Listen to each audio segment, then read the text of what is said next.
maamulka dawladda hoose uu hogaaminayo maayirka magaalada Ceergaabo una wehelinayo xogayaha dawladda hoose ayaa kormeer ku maray dhismaha wadada isku xidha magaalada Ceergaabo iyo garoonka diyaaradaha taas oo cabir ahaan ka badan 4 kiiloomitir oo loo qorsheeyay in laami laga wada dhigo waxaana iska kaashaday dawladda hoose iyo xildhibaan Micaad oo ka tirsan golaha wakiilada Soomaaliland sidoo kale maamulka dawladda hoose waxay ugu baaqeen wasaaradda gaadiidka iyo wadooyinka iyo sidoo kale hay'adda duulista iyo madaarada inay kala qayb qaataan iyagoona sheegay inay weli sugayaan ballanqaadkii madaxweyne Muuse Biixi ee ku saabsanaa ka qayb qaadashada dhismaha wadadaasi maanta oo ay taariikhdu tahay 16 bishii tobnaad waxaanu booqasho ku nimi wadada ka soconaysa magaalada iyo airportka wadadii isku xidhi jirtay oo hawl ballaaran laga wado wadada oo cabirkeedu uu dhan 4 kiiloomitir waxa laga soo bilaabay oo ay ka soo dhaqaaqday wadadaasi wasaaradda qorsheynta ee gobolka Sanaag dhinaceeda waxayna ku dhamaan doontaa terminaalkii garoonka diyaaradaha wadada waxa iska kaashan doona oo shaqadeeda wada dawladda hoose degmada Ceergaabo iyo xildhibaanka ka soo baxay xildhibaanada xildhibaan Micaad oo gacan weyn ka geystay sidii ay u dhismi lahayd wadadaasi qalabkan aad arkaysaan iyo shaqada ka socota meesha hawsheeda oo dhan isku dibridkeeda lahaa shacabweynaha reer Ceergaabona waxaan u maraynayaa way arkaan wax qabadka soconaya iyo sida hawshu u socoto airportka Ceergaabo oo in badan u dayacnaa wada xumo maanta waxay nasiib u helayeen wadadii laamiga ahayd gaadho oo la gaarsiiyo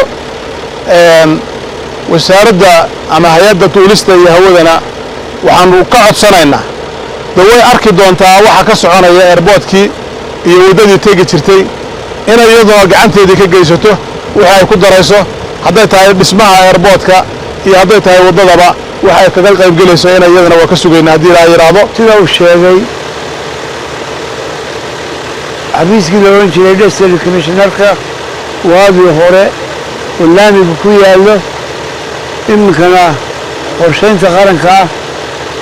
ayaan ka soo bilownay ilaa airportkana qorsheeyay inaanu gaadhno weeye insha Allah 4 kiiloomitir iyo wax sarifa ayuu noqonayaa muddo bil ah imka ayaan wadnay iyo ayaamo waxaan rajaynaynaa 20 casho dambe inaanu gaadhno ilaa airportka insha Allah final butaaliyahay waxaan naga maqan waan weli gacantayda ku jirin daamurkii oo aanu iminka qorshihiisa ku jiro biidnillah ilaa noo fuday marka koobaad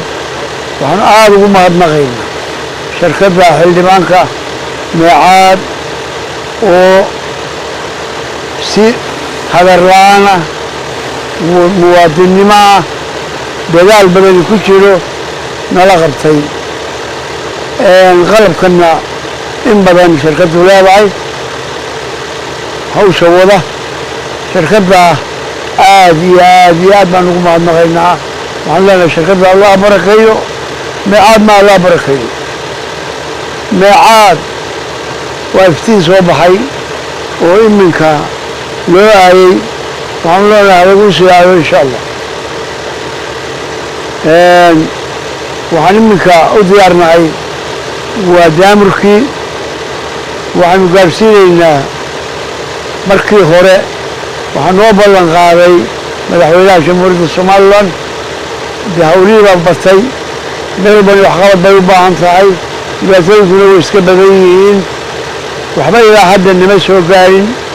waan ka rajaynaynaa wixii suuragala inuu ku dari doono madaxweynaha laftiisa waxaanuse maanta ambiir u diranaynaa waanu gaarsiinaynaa duulista hawada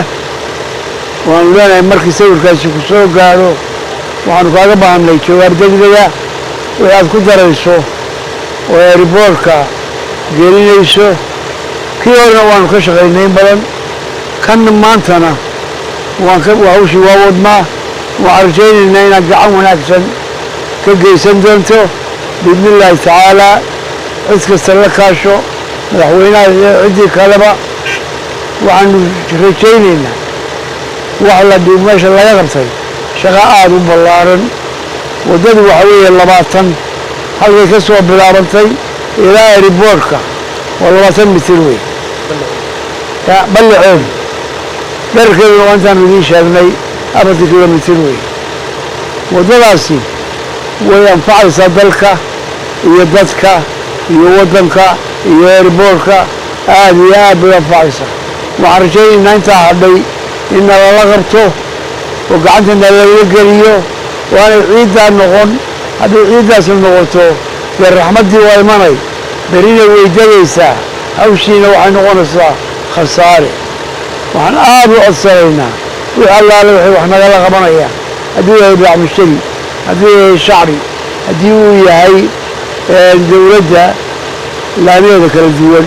هذه فرحنا مشترينا يصير دقدقة لا يكسر شوارب